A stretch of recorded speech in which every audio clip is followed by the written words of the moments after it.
गुरुजी के चरणों में कोटि कोटि प्रणाम और सारी संगत नो मेरा जय गुरुजी। संगत जी, आज हम लोग जो सत्संग सुनेंगे वो गुरुजी का इतना ब्लेस सत्संग है और मुझे बहुत खुशी हो रही है कि गुरुजी ने मुझे ये सेवा बख्शी कि मैं इतना ब्लेस सत्संग आप लोगों के साथ शेयर कर सकूं। संगत जी, ये सत्संग सुनने से हमारे दुख दर्द कष्ट, हमारी बीमारी, हमारे कर्म कटेंगे, क्योंकि सत्संग सुनने वाले और सत्संग सुनाने वाले दोनों को ही गुरुजी की ब्लेसिंग्स मिलती है और हमारे कर्म भी कटते हैं और हम गुरुजी के साथ कितनी जल्दी कनेक्ट हो जाते हैं सत्संग सुनते सुनते, ये तो हमें पता ही नहीं चलता। तो आइए संगत जी, गुरुजी के मंत्र जाप से हम सत्संग की शुरुआत करते हैं। ओम नमः शिवाय, शिवजी सदा सहाय। ओम नमः शिवाय, गुरुजी सदा सहाय। आइए संगत जी, गुरुजी की संगत है आंटी जी, जो अभी अपना नाम गुप्त रखना चाहते हैं, उनका सत्संग सुनते हैं। आंटी जी लिखती हैं, जय गुरुजी संगत जी, मैं आपसे अपना दूसरा सत्संग शेयर करना चाहती हूँ। मैं अपना नाम गुप्त रखना चाहती हूँ। जो गुरुजी की आज्ञा से वो बुलवाएंगे वही सब मैं आपको सुनाने जा रही हूँ संगत जी। अगर सत्संग में कोई गलती हो गुरुजी और प्यारी संगत जी मुझे माफ़ कर देना। सबसे पहले सारी संगत को जय गुरुजी। जय गुरुजी, अनंतम अनंतम शुक्राना गुरुजी। ओम नमः शिवाय, शिवजी सदा सहाय। ओम नमः शिवाय, गुरुजी सदा सहाय। संगत जी, मैं पटियाला से हूँ। 2007 में मेरी मैरिज पटियाला में हुई थी। 2016 में मेरे हस्बैंड की एक्सीडेंट में डेथ हो गई थी।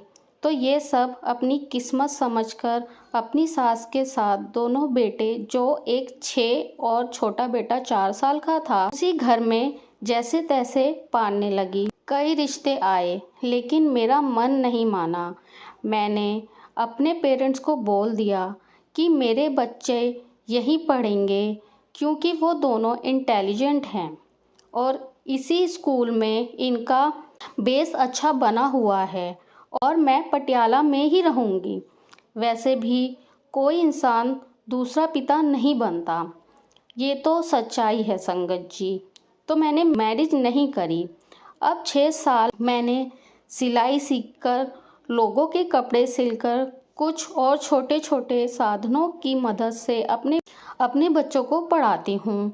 6 साल बाद 2022 में पापा के किसी नॉन ने पटियाला में ही एक रिश्ता बताया, जिनकी वाइफ की डेथ हो चुकी थी 9 मंथ पहले। उनकी 2 बेटियां हैं। मुझसे पूछा तो मैंने पापा से कहा, आप इंक्वायरी कर लो, अगर ठीक लगेगा बच्चों की जिम्मेदारी लेंगे तो ठीक है। क्योंकि मेरी सास ने हस्बैंड की डेथ के कुछ टाइम बाद ही बोलना शुरू कर दिया था संगत जी कि मैरिज करवाओ और जाओ यहाँ से। मैंने भी बोल दिया कि 15 साल से उनकी सेवा कर रही थी, लेकिन उनको मुझसे या अपने पोतों से कोई लेना देना नहीं। मैंने शादी के लिए हाँ कर दी। हमें एक दूसरे को दिखाया, बात हुई, सब ठीक लगा तो 10 दिन के बाद मुझे चुन्नी चढ़ा के मेरी मैरिज कर दी गई। यहाँ आके देखा तो बेटियाँ बड़ी थी, मीन्स मैरिज के लायक, और दूसरी अभी 10th के एग्ज़ाम दे रही थी। लेकिन उनको अपनी माँ की जगह किसी और को देखना आसान नहीं था। ये तो आप भी समझ सकते हैं संगत जी। एडजस्ट करना बहुत मुश्किल था मेरे लिए। गुरुजी की कृपा से कुछ एडजस्टमेंट हो गई है। थोड़ा बहुत बोल लेती हूँ। दर्जा तो शायद नहीं मिलेगा। मैंने उनको अपने बच्चों से ज़्यादा प्यार दिया है।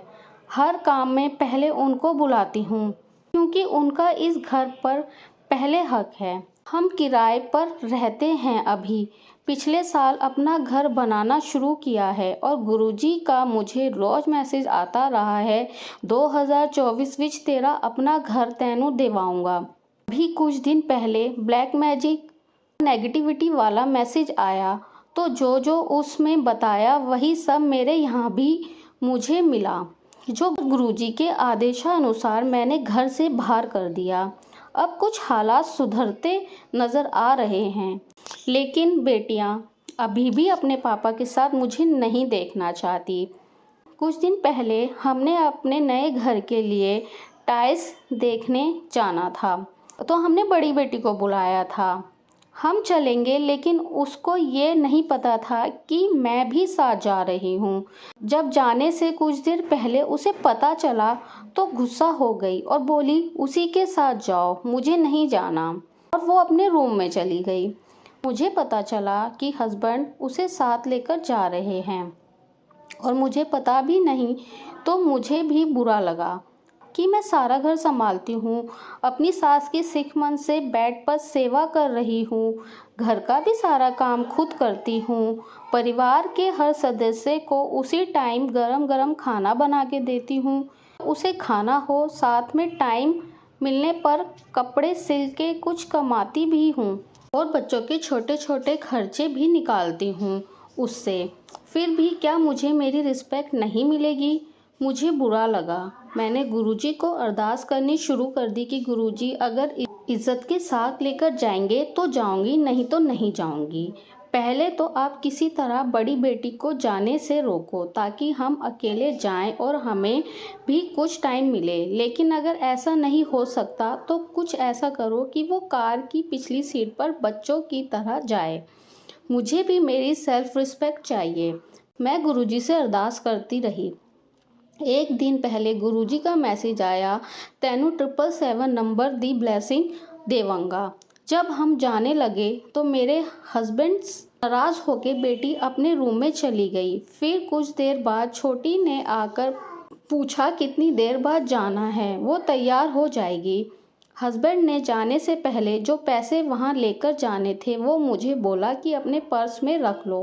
फिर मैंने उनको बोला कि अगर लेके जाना है तो इज्जत से आपके साथ अगली सीट पर बैठ कर जाऊंगी, कार की की मुझे दे दो। मैं पहले जा रही हूँ, फिर बेटी को बुलाते रहना। मुझे उन्होंने की दे दी और मैं अगली सीट पर अपने हस्बैंड के साथ बैठ के गई। गुरुजी ने मेरी जिद पूरी की, सबके सामने वहाँ पेमेंट मुझसे ली तो मुझे बड़ा अच्छा लगा कि मेरे हस्बैंड ने मुझे सबके सामने रिस्पेक्ट दी है। संगत जी, आप यकीन नहीं करोगे, जाते हुए और वापसी में आते हुए सारे रास्ते मुझे 777 नंबर की इतनी गाड़ियाँ दिखी, मैं आपको बता नहीं सकती। लग रहा था सारे 777 यहीं आ गए हो। गुरुजी की इतनी ब्लेसिंग मिली कि शुक्राना करती रही।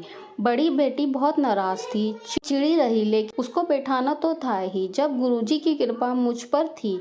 वापस आते हुए मेरे हस्बैंड मुझे बोले कि मेरी जीप पर कट लगा है। मुझे महसूस हो रहा था, देख तो मैंने बोला कि कुछ नहीं दिख रहा, आप इसको साफ करोगे तभी दिखेगा। तो एकदम से बड़ी बेटी ने ताना मारा कि इतने गंदे और घटिया लोग हमें ही मिलते हैं।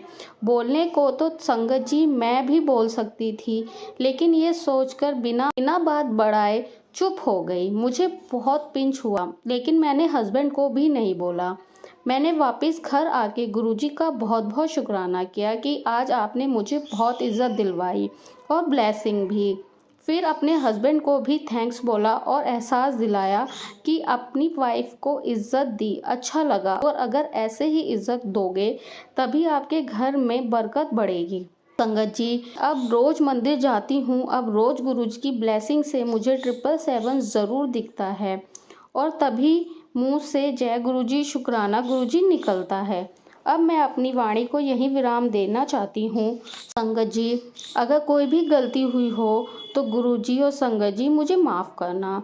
जय गुरुजी, शुक्राना गुरुजी। ओम नमः शिवाय, शिवजी सदा सहाय। ओम नमः शिवाय, गुरुजी सदा सहाय। संगत जी, अभी हमने जो सत्संग सुना वो आंटी जी का था। आंटी ने हमारे साथ इतना खूबसूरत सत्संग शेयर किया, जिसके लिए आंटी जी का बहुत बहुत धन्यवाद। संगत जी, अगर आपको भी ये सत्संग अच्छा लगा हो तो मेरे चैनल को सब्सक्राइब करें, वीडियो को लाइक एंड शेयर ज़रूर करें, क्योंकि हम जितना ज़्यादा इस सत्संग को लाइक एंड शेयर करेंगे, ये सत्संग उतना ज़्यादा ही गुरुजी की और संगत के पास जाएगा, जिससे अगर किसी भी संगत के किसी भी सवाल का जवाब अगर इसमें होगा तो वो उन तक पहुंच जाएगा। इसी के साथ मैं अपनी वाणी को विराम देती हूँ और सारी संगत नू मेरा जय गुरुजी।